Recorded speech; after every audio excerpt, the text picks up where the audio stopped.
Connect to Glenn's MacBook Pro. Oh, connected to Glenn's MacBook Pro. Do you still hear me? The people that are watching, can you hear me now? And Oh, I hear what? dot. Did it go? I see a dot. There's a green dot. I don't know. How about doing now? stuff. There's green. I see it There bouncing. goes. I think we may have been onto something. All right. Let's see it. Troubleshooting 101. We got it, I think. All right. So we've got. I think I might have to keep that open. Can you But hear hey, us now? you know what? Honestly, this is perfect because we talk about this. We talk the talk. Now we're walking the walk. Yeah. Not only are you going to have trouble, it's not a matter of if, it's a matter of when you're going to have something happen on a film set. You got to be able to shuck and jive and move and get things done quickly.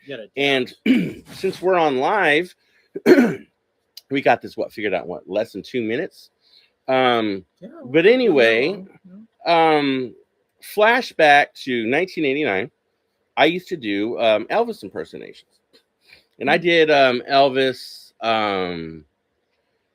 way back in the day, and I've done Vegas, I've done cruise ships, I've done all this stuff. But again, you couldn't tell by looking at me now.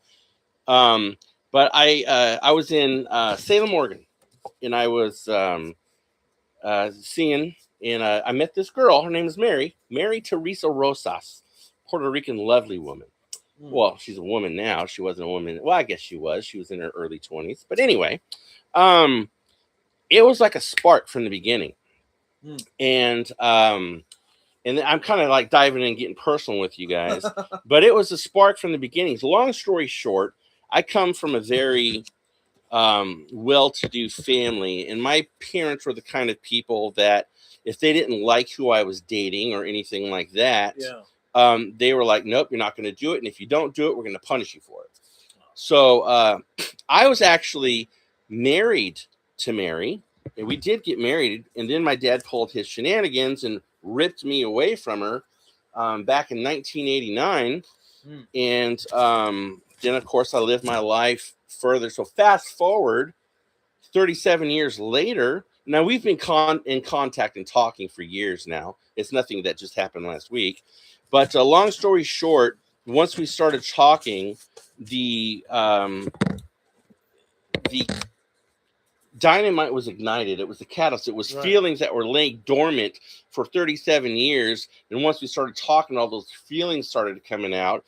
And long story short, we decided that we were going to get married. And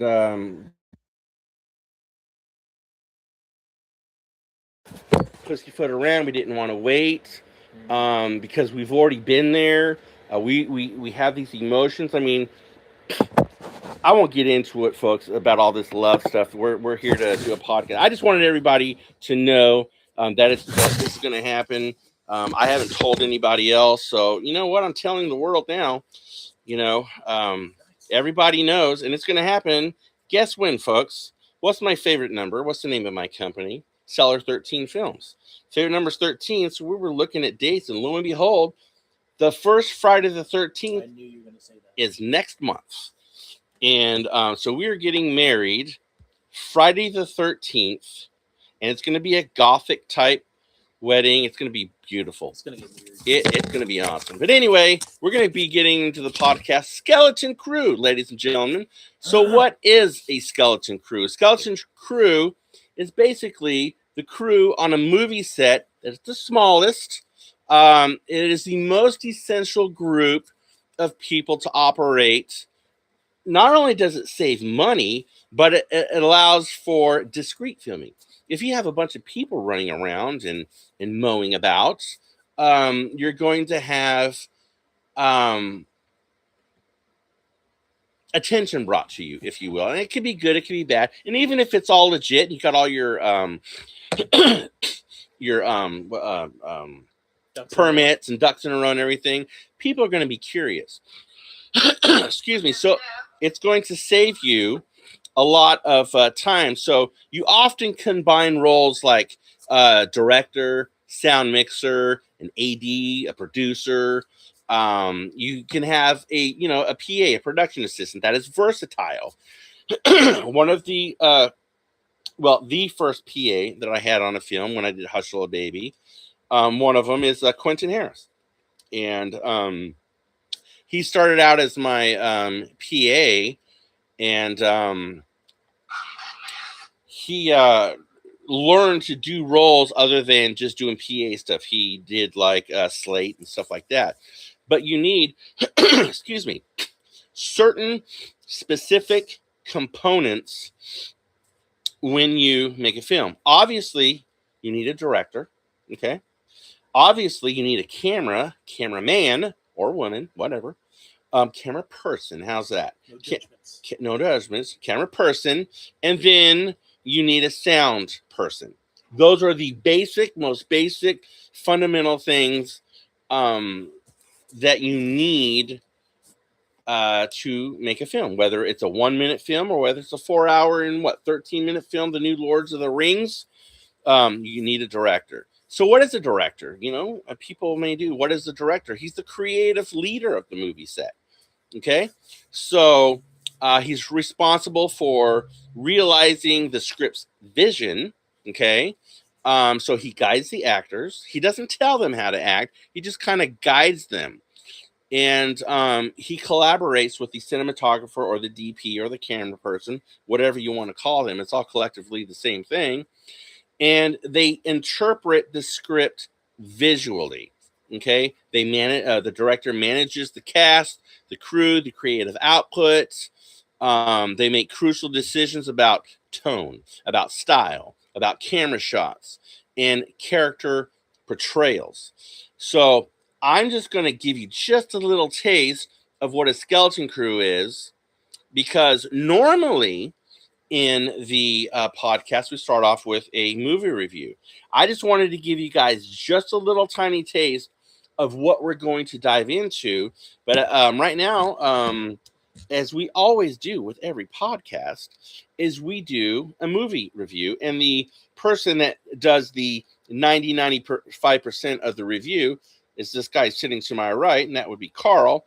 And we are going to talk about, he is going to be talking about Beetlejuice Dose. All right.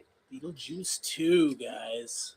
I like the first one. The second one was just as good. I think they kept the ball rolling with that one. I have some questions, though, before we start. I want to know what you think of the movie with certain questions. Like, sure. What did you think about Beetlejuice 2 to start with? When I first heard that it was coming out, I was excited. Because I like Beetlejuice. I like everything about it. I know the lady who won the Academy Award for makeup, V. Neal. I know her. Now, I met her a while back, but and usually, quote, horror movies, there's been a very, very few horror movies that have won Academy Awards for anything.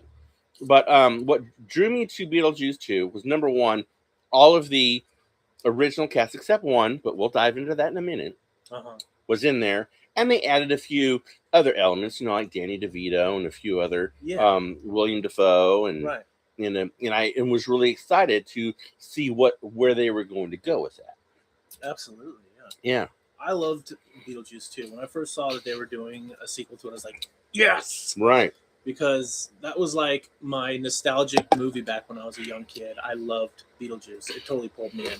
Hilarious, weird, quirky, fun, just adventurous. It was a good film for me, and it set like a great tone back when I was a child. So I was just thrilled. And I thought they did a fantastic job with this second one. What do you think was what did you like about the first one? What was fun about it? Well, what was fun about it was Beetlejuice himself. Yeah. The attitude of Beetlejuice, the comedic, because within, quote, horror movies, you don't see a lot of comedy. No. Comedic, and there might be like a line here, line there, maybe a scene here, there, whatever. But Beetle, I loved his personality. I loved everything about him. I liked his, for lack of better words, I liked his sexual prowess.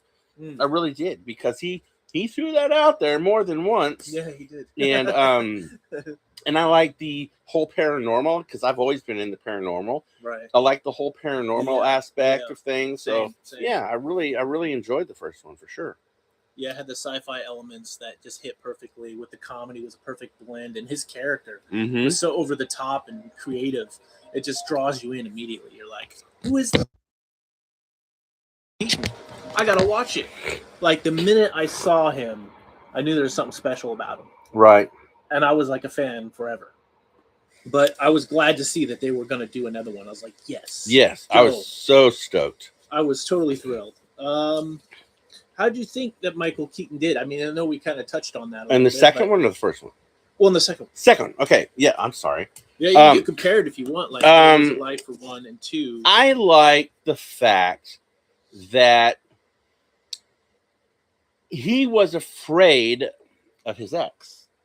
Because Beetlejuice, Beetlejuice is Beetlejuice. So good. You don't F with Beetlejuice. Yeah, and he's got all these elements to him. But there was one thing, the one thing that was his Achilles heel, and that was his ex. That is actually pretty good. That was pretty funny to me. I did like that. Yeah. I think he did a fantastic job. I think he brought the character to life, and he just kept him going. Like, he didn't change anything about him. Maybe added some things to him. Right. But it's still Beetlejuice. And I would actually like to see a 3. I'm not going to lie. Oh. I think it was good. You know? That would be a podcast in itself for us to discuss kind of where we think that maybe it should go, what direction it should go. That's kind of right. Yeah, that'd be kind of cool. Like, yeah. what are they going to do? What's the story going to develop? Yeah, for sure. Yeah, I would think that would be great. What do you think about the story as far as Beetlejuice 2 goes, though? Okay. Well, I knew because, well, you and I watch movies our whole lives, and we got to the point where we analyze every little nook and cranny. I kind of had a hint that when the daughter met up with the dude in the house, it's like, hey, I could, and she was like falling in love with him. I knew shenanigans were afoot. Yeah. I didn't know what, but I just kind of had a tinge. But something was going on. Yeah, absolutely. I liked it was more of a love story ish, not only between, first off, Beetlejuice and his ex. There was a love story, but it's kind of broken. And then the girl and her daughter, the love-hate relationship that they had. Yeah. And then the love-hate relationship she had with her mother. Yeah. And then the daughter met the guy. I'm just saying this because I don't want to give too much of the movie if you guys haven't. Spoiler alert. Yeah. So there was elements of a love story, if you really think about it, speckled all throughout the movie. Yeah, it was definitely an interesting transition, the way they went forward with it and to keep telling the story and build on it. Right. All these new characters that come into play, I think they did a wonderful job with it. But what do you think about all these characters, though? They had so many characters. They did. Film. My God. They did. Huge cast. Huge. I think, well, from one end. And that's not just the actual actors. We're talking about people and designing costumes and behind-the-scenes stunt people and everything. I'll get to that. Yeah, I think they added new elements because, I mean, as a filmmaker, you're smart to add other casts like William Dafoe and Danny DeVito. One, because they're both very established actors. Yeah. They both have a huge following for different reasons. So you're going to pull that fan base into Beetlejuice too. Yeah. So you're going to triple your fan base just by adding those characters. And the lady that played Beetlejuice's ex, she's a famous actor that I've done, so she has a following as well, amongst other. But I did like the storyline and how they fit in, even if it was just for a moment or two. Okay. Yeah. And spoiler alert for you guys. This is a question. Yes. About Danny DeVito. Do you think he died off too soon? Yes, I do. I wanted to see more Danny DeVito. I'm not gonna lie. I like Danny DeVito. Okay, so I was kind of like, why? I know you got to tell a story and everything, Right. but I wanted to see more of Danny DeVito. I don't know. Well, as a filmmaker, I don't know this is 100% fact, but as a filmmaker, here's what I think happened. I think that Danny DeVito was at the table talks with the powers that be, and they said, okay, we got this character, and we want you to do, and he goes, well, my price, or maybe his agent, whomever, but he had to agree with it. My price is, and I'm just throwing a number out there for the sake of math, is $2 million. And they're like, ugh, if I do all that, it's going to take away from this. We don't have the budget to do $2 million, but we really want you in this movie. Okay. And he goes, okay, I'll tell you what, if you could write me a scene and we'll do this, I'll give you this much screen time for this much money. So I think they wanted him in the film. They wrote it specifically for him, and they timed it to where you're here, you're there, you're gone, goodbye. Gotcha. But he was still there. Okay. Again, I'm not saying that's what happened. That's just saying that's my theory. And William Dafoe's character, what do you think about that guy? His role in there. It's a lot different than other roles that he played, but as an actor, he played different roles. Right. But I thought it was refreshing. Yeah. Because normally, if you look at William Dafoe films, he's quite diverse. He has a lot of roles. He's very diverse. My God. But if you think of William Dafoe, you kind of categorize him into one little realm. Like, for instance, Sylvester Stallone, you think of Rocky, Rambo. Those are the two things that immediately come to your head. You don't think of, action star. You don't, but he's been in dramas. Oh, no. He's been in comedies, but he's not as, personally, he's not as diverse because he hasn't done that many diverse things. But William Dafoe has gone from one end of the spectrum to the other and everything in between. So he's very diverse. But I thought his character was refreshing. I really did. Yeah. Okay. All right. Cool. What do you think about Arthur Contini's character?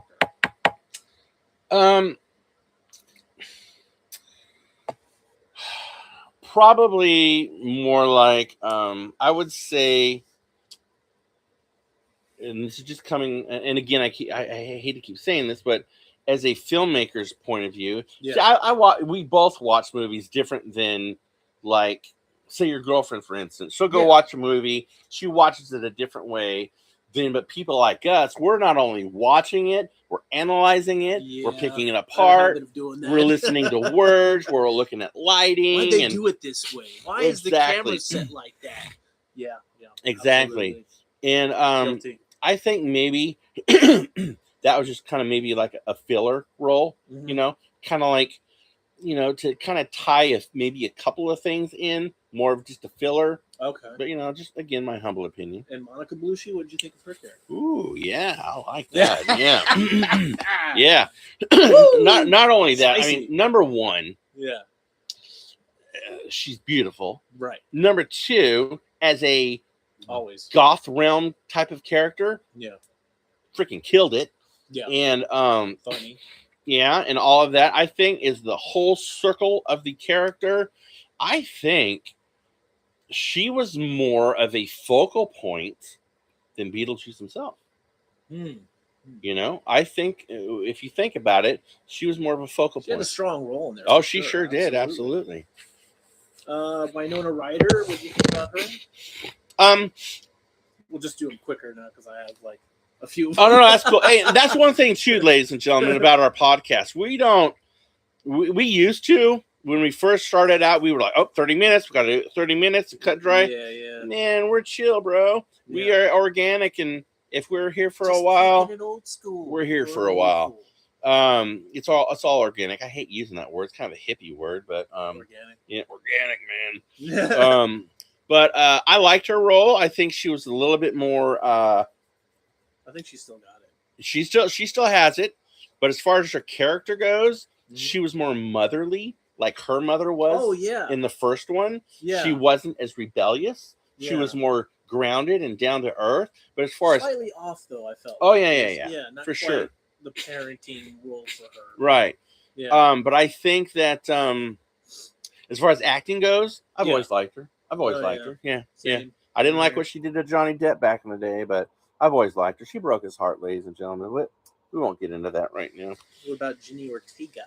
Um, Up and coming star here. It's been yeah, tons of things. I liked her. I think she played the role perfectly because I think either that's how her personality has been in real life. Yeah. So I think she folded it into her character, and it just came natural. She always amazes me with her performance. She's such a very diverse female actress. Right. Yeah. And she has such amazing range from different characters. I Mm-hmm. like to watch her. And Yeah. she's very pretty, of course, obviously. Oh yeah. But aesthetically pleasing. She's very, very talented. For sure. It's refreshing to see what she can do. Yeah. Catherine O'Hara. I like her. I've liked her in pretty much every film she's ever done. Yeah, I like her. Especially Home Alone. You know? Yeah. She's funny. She is the way that she delivers. Yeah. Her lines and her character. And I like her character in this too. The Beetlejuice franchise. I love her character. Yeah. She's so weird. And because if you think about it, she started like in the first one as an artist. I mean, she just like, oh good God. You know, it was horrific. She's kind of a giant bee. Yeah, but she transformed I like that, into something successful and abstract and ominous and all that other kind of stuff. Super into art and nothing else. Yeah, for sure. Which is hilarious. What do you think of Justin Theroux's character? Again, I think it was a good character. Yeah. I don't want to. I think it was more secondary. Okay. That it's like if you look at a painting, you see the foreground. Yeah. And then he was more like you're in the picture, but you're in the background. You give elements to the picture. You give style to the picture. You're part of the picture. Interesting. You have your role, but it's just a small piece of the puzzle. I see. Okay. That's interesting. Yeah. Well, anyway, so I'll get into it. Beetlejuice has a cast of 51. 51's a lot. And that's makeup department, 43 in visual effects, 147 for the visual effects, that is. 27 stunt people, 63 in the music department. Just to give you an idea, 108 additional crew and more. They had a huge cast. Yep. And you can learn about this on IMDb if you really want to look it up under all cast and crew. But Beetlejuice 2 cost $100 million to make, and it made about $374.1 million as of September 29th, 2024.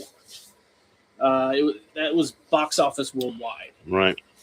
After watching this the second time at home, I was like, this is incredible. Because the first time, for some reason, when I watched it, I couldn't quite hear. I don't know what it was. I couldn't quite hear everything that was being said, all the jokes and everything. So I was kind of like, what was that? What was it? But then when I had my headphones on at the house and I was watching Beetlejuice 2, and then I could hear every little punchline, every little thing. So it made it that much more enjoyable for me the second time around, ironically. Right. So whatever the reason that was, my second time was the best because I absolutely caught everything. So I would recommend it if you have seen it in theaters and you're like, I didn't hear much, I didn't understand what was going on. Watch it at home. Watch it with good sound. Right. And then you'll have a different opinion. I guarantee it. I noticed the movie was much more entertaining because of that, and I could see more of the details. I understood more of the story. It was more engaging for me that way. It was a fun film. I love Michael Keaton. I loved his performance. I thought he did a fantastic job of reprising the role. His comical performance, for me, I thought was just amazing. It's a fresh breath of air. What he does to bring that character to life is like something I've never seen before. It's like improv genius. Right. You know what I mean? He gets forms, and it's like he becomes this Beetlejuice character. Right. Absolutely. You want to be there. You want to hear everything he has to say, all the deliveries. You want to just be in that essence of his creativity. I love it. And I love this one too. All the characters added to the story, I felt like, The continued life of Linda and Delia Dietz. I mean, all the questions that they're answering, where they moved from the original occupants to Barbara and Adam, and then continued the story of this chapter. I thought that was interesting. Um, it seemed like there was a lot of singing going on when I first saw Oh, it. God. I was like, "What the? Excuse me, but is this a musical?" Yeah, and yeah. I guess it kind of was supposed to be a musical, but at first I was like, I don't know if I like the singing. Especially the church scene. The yeah. second time I saw it, I had a different opinion. I was like, okay, it actually works with the material and it makes sense. But the first time I was not a fan. Right. It probably had to do with the fact that I couldn't hear everything perfectly.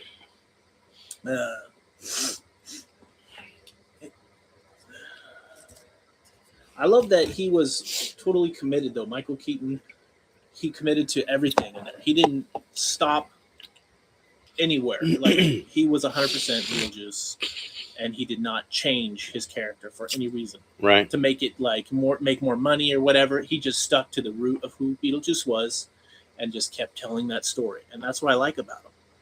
He just does what you want, what you love. Yeah. You know? He just kind of, from the first one to the second one, it just seemed like a seamless roll into from it. Beetlejuice 1 to 2, it is just fucking a masterpiece in fantasy and comedy. Yeah. They nailed it. They knocked it out of the park, in my opinion. Yeah. I highly recommend to go see it. I highly recommend to see it at home if you have trouble hearing in the theaters, because that's what I did for some reason. And just go experience this film. There was a lot of flack about it, like, oh, there's too much singing, oh, there's too many characters, ba ba ba. I don't like this, I don't like that. The set design was this designed for theater, whatever. I think it was supposed to be for theater as well. But you know what? Overall, the film is fantastic. It's funny. It still has the same feel as the first one, only it adds to the story and explains more things than you knew about. So see it. If you're a fan of the first one, you got to see the second one. Right. That's all I got to say. And you're going to love it. Yeah. I will just say one thing, and I think this is important to say. A lot of people ask, and then again, there's a lot of people that don't know why the dad wasn't in Beetlejuice 2. Oh, yeah, yeah. There is a very, very specific reason why he wasn't in Beetlejuice 2. That kind of blew me away. I'm not going to tell you anything about the film. Look it up. But he was not put in there for a very, very specific reason. And I will implore you guys to look as to why. I don't want to get into it right now because it's a very, very touchy subject. And it's just not what the podcast is about right now. Yeah, and it was kind of a way to keep the character in there and use a silly animation to still tell the story. Right. So see this right here, what Carl, with his statistics, if you will, it goes perfect with this podcast as why I'm talking about a skeleton crew. All the numbers, I didn't do the math, but all the numbers that he was spitting out, that's at least 400 people involved in the film. Now, granted, when you're making a $100 million film, you can afford to pay all these people, but they didn't have to have all those people at all. No, God, please, no. Exactly. So, skeleton crew. I call it the Dirty Dozen, but I've already talked about the director. So then we have the DP. So the director of photography, or the cinematographer, the camera person, they are the head of the camera department. So if you have other camera crew that you're maybe shooting other scenes somewhere else, and so you're shooting it from this angle, he or she or they or them or whatever the F you want to call them are in charge of that. But if you only have one camera person, you have one camera person, but they are in charge of the entire visual look of the film, the lighting, the framing, the camera movements, lens selection, because there are many different lens selections that you choose when you're shooting a scene.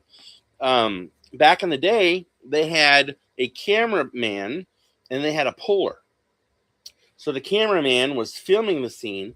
The puller was pulling focus, literally pulling focus.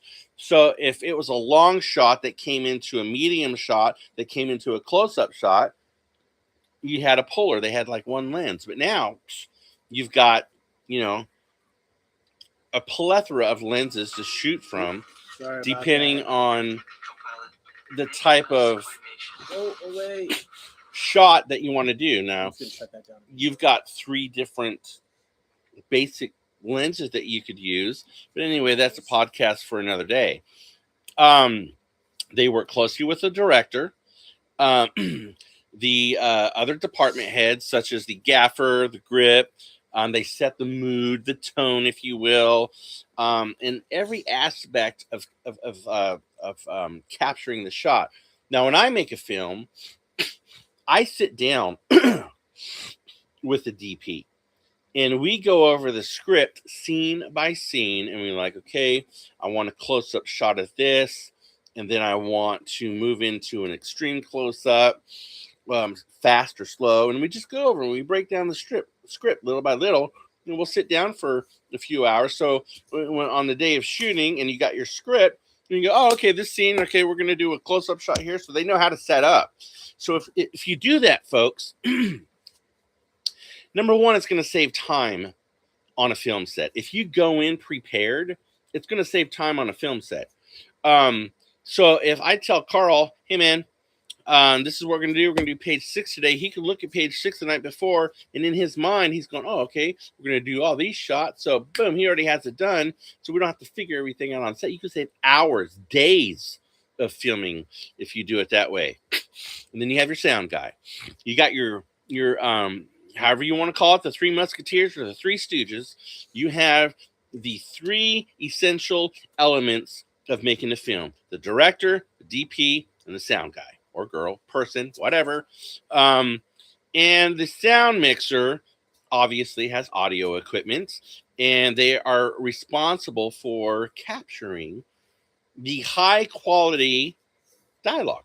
Basically, the dialogue, sometimes the sounds, just like they call it room tone. So they'll get the room tone first without anyone talking, and then they are in charge of like the boom operator. And some sound people will do the sound and boom at the same time. That's what I'm talking about cross-cultural jobs in a movie set. So they'll troubleshoot noise issues, like maybe if there's a buzz coming from the fan or a light that's buzzing from the top or something, they can fix stuff like that. They use audio and post-production. They bridge themselves between the creative vision and the technical recording sound for the film. But if you have those 3 people, you don't really need that many other people on a film set. When I did my first film, Hush Little Baby, I did it for $1,000, and I did it with a skeleton crew. And then you have the essential elements. So after your film is canned, which is a fancy word for being done, you have to edit the film. So you need an editor. And they assemble the footage in post-production to shape the final film, if you will. And once that's done, then that's golden. So you don't have to have one of these people, but every film does. But sometimes it's like, if you watch Hush Little Baby and look at the open credits, you're like, written by Glenn Spillman, directed by Glenn Spillman, produced by Glenn Spillman. So it's not a narcissistic thing to do. It's just like, I was a skeleton crew. I didn't have the money to hire A lot of hats. Yeah, I was wearing a lot of hats, if you will. So the producer basically is the business backbone. They secure financing for the film. They hire the crew. They oversee the entire project from start to finish. Now, I will say this. Producers can be a pain in the ass, and I'll tell you why. Say Carhill here is a producer, and he's producing my film, and he's like, you know what? I don't want you to get Kane Hodder for this film. I don't like him. There's something about him that rides me the wrong way. I want you to use Channing Tatum instead. And I'm going to laugh at him just like he just chuckled. And I'm like, hey, Channing Tatum is not an imposing figure. And I will convince him, give him my side of the story on why I want a certain actor, the reason why I picked them. And so a producer could be a both blessing and a curse. It really can. Then you can get into if you want to spread out a little bit and you have a little bit of money to do it, you have a production designer. So they're basically the heads of the film department, and they are responsible for the overall visual look. They will look at the script, and they will look at the scene and be like, okay, we need a candle for this, a can of Coke on the table over here. So they set up the scene depending on what the scene calls for. Because if you read a script, it will tell you in the action part of the script the elements.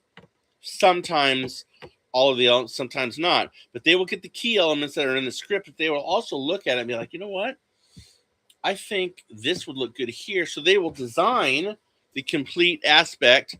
They create, so like Beetlejuice 2, they created that whole physical world. All the elements that you saw in Beetlejuice 2, down to the littlest, tiniest thing. Excuse me. They create that. Locations, props, color palettes. There's a whole psychology behind just a color of the lighting and the set. And, you know, if you have a can of soda on there, what color is the can of soda? You know, there's different colors for different sodas and what goes with it. So there's a lot of things to think about. But it has to support the story. So it just can't be them going, well, I like pink, so I'm going to put pink there. So if that's not the case, that, you know, it has to go with the story. So they work closely with the director, the DP. So they want to translate the script in a cohesive, immersive, if you will, visual reality. They manage budgets because you have to have a budget to set up the scene, the teams, and they ensure consistency across visual elements. Meaning, if I say, hey, just for the sake of math, here's $100. We're going to set up the scene. So they got to take that $100 and get everything that I want for that scene. And they have to know how to be budget conscious. Now, for instance, use what you have around you. So if I say, hey, you know, I need XYZ, go on, you know, like Craigslist or Facebook Marketplace and search free stuff. You can get free stuff for your film. No matter, you'll be surprised what you can find. So if you want, like, say, crystals, instead of going out and buying the crystals, look on Facebook Marketplace. Maybe someone has a whole bag of crystals that they're selling for $10 because they want to get rid of them. But again, that's a podcast for another day. But that's just some of the elements. Then you spread out a little bit more. You have a grip. So they are skilled, technicians who build rigs that maintain camera support. So say if I need a dolly shot, if I want, there's many ways of doing a dolly shot. You can put as simple as just getting a rolling cart and doing that, or you can get trolley tracks, like little train tracks, and do it that way. But that's more expensive. Again, this is all budget friendly, but if you got the money, then do it. They do cranes and jibs. So if you get a crane, you got the camera at the end of the crane. There's a crane operator that makes the camera go up and down. Like if you start up like in Forrest Gump, when when they were following the what was it, a feather, and it landed at his feet. Now, granted, the feather was CGI, but the camera wasn't. So you get the camera at the feet, and then it's on a jib, and then it slowly raises up Forrest Gump's leg to his waist, to his hips, to his chest, to his face. Boom. So there is a special person that does that, and that's this individual that I'm talking about. They also help in the lighting departments. They shape the control of lights. They work with what they call a key grip. That ensures the shots are set up safely, creatively, in handling non-electrical rigging, because that's a totally different department, in camera movement and lighting modification. So there's just a few more elements that you could add to your skeleton crew. So that is my definition of a skeleton crew. So we're going to talk about other crew that you can add. That's essential, by the way. That we're going to get into. And again, you're just expanding, you're just opening up your bubble just a little bit more, a little bit more, a little bit more. Then you have a gaffer. Now, the gaffer is the chief lighting technician. That's where we're getting into all this electrical stuff. And that's important because someone can get killed. Like if I have an open a cord over here and someone steps on it, it can cause a spark, to cause a light to burst, cause it fall over, cause a fire. I mean, so that's a very important position, because when you're dealing with electricity and lighting and everything, you got to be careful. So you need a gaffer, and they are basically the head of the electrical department. Of course, they work with the director. They work with the director of photography, the camera person. So they bring the creative lighting to the vision of the script. They manage certain crew, the setups, like they call. There's a best boy electric, and so that is ensuring the safety, and they create the mood and the atmosphere. So if I tell the camera person, hey, this next scene, I want it dark, I want it dreary, I want it spooky, I want it ominous, I want the lighting only to hit half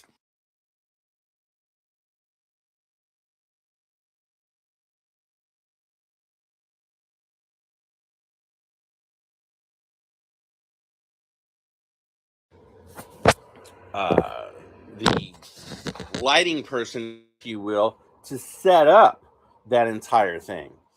Um, and then there's a PA. A PA is basically the gopher, if you will. And they basically do the bidding of the director, whether it is, hey, go get me this, hey, go get me that. That's basically the basic function of a PA. Now, they do have other roles and other abilities, if you will.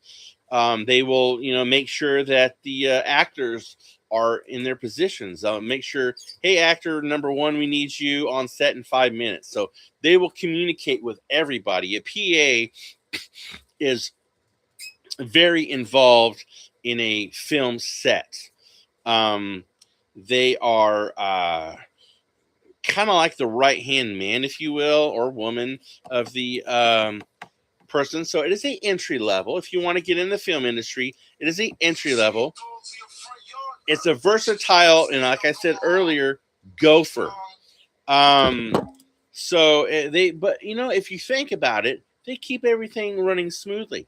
Everything. And it's just a PA. A PA, you think that they are a peon, if you will. A PA is not a peon. A PA is somebody that, if you think about it, is the glue of the film set, because they're doing what they're told, but they're making sure, hey, getting the lighting done. Oh, 10 more minutes. They run or they get on their walkie. But if it's a like Hustle Baby. If it's in the house, they will come to the director, but hey, man, they're going to be ready in 10 minutes. So that allows me to do what I need to do. And so don't think that a PA is a peon, because they're not. They're very important in a movie set. And like I said, Quentin started off with me as a PA, and he moved into slate and a PA. He moved into sometimes sound, on certain things. So Quentin has evolved with other things. So here's some key elements to any film set, whether you're doing a short 10-minute film or a feature film like Beetlejuice 2.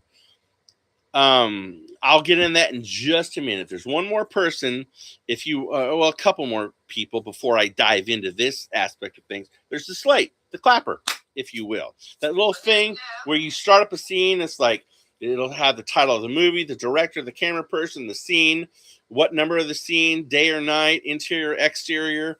And then they clap that little clapper, because that gives the sound person the sound for post editing, to where, okay, this is where the scene starts. And so, and there's many ways of doing the slate person. But the slate person is also could be the second AC, which is the second camera person. So they can be the slate person and the second camera person if you're shooting it from two angles. So, and the clapper synchronizes the picture sound. It labels shots for editors, and ensures. So that is an important role, if you will. So, and then there's a script supervisor. Now, the thing about, if you have a script supervisor, you need to tell them, first off, shut your pie hole and don't open up your mouth if someone says the wrong word. Don't go, that's only one person yells cut on set, and that's the director, not the script supervisor. Now, the script supervisor, they ensure continuity. So, so not only, like, there's one scene in Hustle Baby, if you look at it, Carl is taking some pills when he walks in the door, and he shakes them, and he opens it up, he takes the pills, and he puts it down. Well, in one scene, when he puts it down, the bottle was standing up, and he does some action. He comes back to the scene, and then the bottle was laying sideways. So that was a continuity boo-boo that nobody caught, not even me, because I was busy doing other stuff. So they do continuity, so they meticulously track dialogue. So if Carl is delivering a line, so if he says or adds a word or leaves out a word, they will write it down. They will write down actions, props, costumes. They will ensure that the final movie, if you will, makes sense. So, fart. Some film people will shoot out of order. Like in Full Metal Jacket, the first scene was actually the last scene that was filmed, and they did it in reverse. So they log every detail. They log eye lines to the camera settings. So if the camera was using a 35 millimeter film at this exposure, boom, boom, boom, they help maintain consistency. So, but I am not an anal dialogue person, meaning if you deliver what I want you to deliver and give the same basic premise, so I'm not going to be like, you didn't say with, you said instead of what. I'm not anal about that. I'm not going to. Now, one person that comes to the mind as quick as snot is Robin Williams. Robin Williams was notorious for having his lines, knowing what they're going to say, but he delivers them completely ad-libbed. And the script supervisor, what? Wait, whoa, that's not, wait. So no, I don't care about that. But if I say to the script supervisor, if I say cut, and then I'll say to the script supervisor, sound wasn't on, or camera cut off too early. So they write that down. So when the editor sees that, it'll be like, oh, okay, this isn't a good take. Oh, the lighting was too dark on this one, so we did 3 takes of that one. So that's basically what I want my script supervisor to do. I don't care about dialogue because, I mean, I do to a point. If there's like a certain point that I want made, yes, I will take. Okay, for instance, perfect example in the Terminator. Yeah. The most famous line in the Terminator is what? I'll be back. Thank you. I didn't tell Carl to say that. He knew it. Everybody in the world knows that. Everyone. And but see, Arnold had a legit argument with James Cameron, and he said, you know, with my way that I say it, I don't think the Terminator would say that. I think the Terminator, because Arnold had a trouble with saying "I'll be back." He couldn't get the "oh." It just sounded funny. He goes, "I think he would say I will be back," and he's like, James, like, no, it's not "I will be back." So they had an argument back and forth, and James just said, "Hey, number one, don't tell me how to write, and I won't tell you how to act. Number two, I wrote that specifically for a reason. Just try it. He just try it and see how it goes." And all of this, you know, bada bing, bada boom. It is one of the most famous movie lines in movie history. You know? Absolutely. And so now that we've got the key elements of a skeleton crew, let's not forget the behind the scenes crew. What is the most, if you on any movie set, and again, Carl and I don't rehearse these podcasts. Carl doesn't know what I'm going to say. Carl doesn't have a script in front of him saying, okay, Glenn's going to go through this. He has zero idea. If you're on any movie set, what do you think one of the most important things is to have on a set in between takes, downtime, and this and that? What's one of the key elements every film set should have? The key elements every film set should have. Yeah. Well, first you're gonna need a script to go off of. You're gonna definitely need your actors. Mm-hmm. And what do actors need throughout the day? They need time to prepare. What does the crew need throughout the day? They Everybody. need food. There you go, right there. Food. Drinks. Craft services. Yeah. That is effing important. And they craft services, they provide essential. The word right there, specific, essential. Yeah. Snacks, drinks, light refreshments.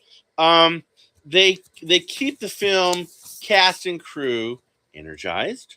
Some people like Carl here, he likes energy drinks. I do. And guilty. But what do they do for you? I don't know what they do. I've never asked. They them. wake up my brain. Okay. They make me feel like I'm more creative. Okay. And they kind of give me energy. I mean, like, they do what they're supposed to do. Right. Guess what energy drinks do to this guy, me, Glenn? They put me to sleep. So they make me want to sleep. They do the complete opposite. So me, I wouldn't drink energy drinks. Well, that's because I do the caffeine, no sugar. Right. Straight caffeine. Like caffeine does the same thing to me. So, but I would do something like maybe a soft drink, because that, for some reason, I don't know, a soft drink just kind of brings me out of my funk a little bit. It kind of like, ooh, okay. You know, it's kind of like you know, a little rubby every now and then, you know? So you need to have focus. Everybody needs to have focus throughout the day. So if you're hungry, this is what happens scientifically and physiologically. You have what they call an insulin spike or a drop. You start getting lethargic. You start getting tired. You want to go to sleep. As an actor, you might forget your lines because you're getting... So a little light snacks here and there will lift you up. So they act as the vital moral booster. Listen to that word, ladies and gentlemen. Moral booster. They are the logistical support by offering constant, quick access fuel like coffee, water, fruit, granola. These are all cheap things, folks, especially, and you can get them for free too. And I'll tell you how to do that. And so the craft services, though, don't get that confused with like lunch. Don't get that confused at all, because that is different than scheduled catering. So scheduled catering is like totally different. But craft services, they'll stock the tables with continuous options. They're constantly putting stuff on there because people are taking it away. So they're busy all day long. They maintain morale. They ensure that everybody feels cared for, like the little mama bear. Mary knows all about that. And that has fuel to work long hours, because every movie set, except mine, is long hours. I mean, because some people 12, 13, 14, 15 hours a day. So it presents fatigue. It prevents dips in focus. And that's very important for actors, because actors, yeah, I've seen people pass out. And they serve all departments. They serve the actors, the camera, the sound, the grips, the wardrobe, all across the set. They serve everybody. So they're also, they manage inventory. They shop for supplies. They keep the snack area stocked. I've said that already. And this is the key. This is the key difference for catering. So when it's like lunchtime and dinner time, so this is the key difference between craft services and catering. So craft services is always available. So it's ongoing. It's quick and easy. So those are some of the aspects of a skeleton crew. And if you think of all the things that I just mentioned, that's around 12 people, which I call the Dirty Dozen. And all of those people are essential to making a film. So again, we've had podcasts about this before. You do not need, number one, a huge budget to make a film. Now, yes, a huge budget would be wonderful, absolutely, because that allows you to have all these people, that allows you to be able to pay everybody and to have more of a comfortable, cohesive, enjoyable time on set. But you could also do like wear different hats. I mean, just to save money, dude, and just to save time, and just to save space on a set. Because when we did Hustle Baby, we were in a house, and everybody was. I had to shuffle them around. Okay, we're getting ready to move the set, so everybody get to the back, and everyone was kind of huddled into a hallway there, up on the stairs. It doesn't have to be all about money and fancy. Yeah, no, not at all. Animation. Just have a good story. Be creative. Yeah, and have a good focus. The rest is history. Yeah. So so that's the end. No, not the end, but that is the basic premise of our podcast. So right now, I'm about to get off of live YouTube, but go ahead and everyone stay on the audio portion of things, because we're going to have just about 30 seconds to a minute more. But as always, go to our website, cellar13films.com. Those of you that are now watching us on YouTube and are going to be going to our YouTube, it's Cellar 13 Films. The podcast name, obviously, is A Rising Star, but it's under the umbrella of Cellar 13 Films. And if you want to get a hold of Carl and I, we're not hard to get a hold of. My Facebook, Glenn Spillman, Carl O'Leary. You could DM us. Yeah. You could go to Cellar 13 Films, and my email's right there. It's very easy. Glenn@cellar13films.com. If you want us to talk about a subject matter, if you want a piece of advice, and better yet, for those of you in the Sacramento area, Sacramento, Rockland, Roseville, Lincoln, Loomis, Auburn, even the Bay Area, San Francisco, Vacaville, Fairfield, wherever, if you're around here, everybody, and you want to make a film, come to us, because I promise you, we'll help you get it done, and we'll work with you. We'll tell you the best ways to do it. We'll cohesive, and we'll mold together. We'll make your dream come true, and let's make movies. That's what we want to do.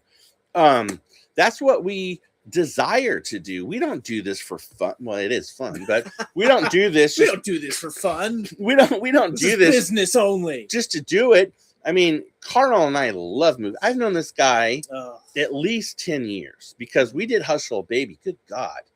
back in, I think, 2015. I think Oh, it man. was. It was a while ago. So that's at least 10 years ago.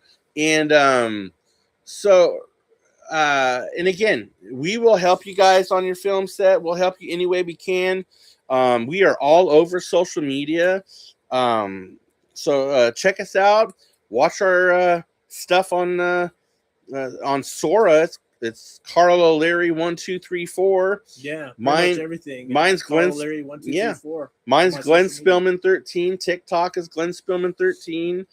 I even think my Instagram is it's either Glenn Spillman or Glenn Spillman 13. But get a hold of us, folks. Let's make everybody's dream come true. For those of you that tuned into This is Facebook, magic. thank you. I mean, YouTube, thank you.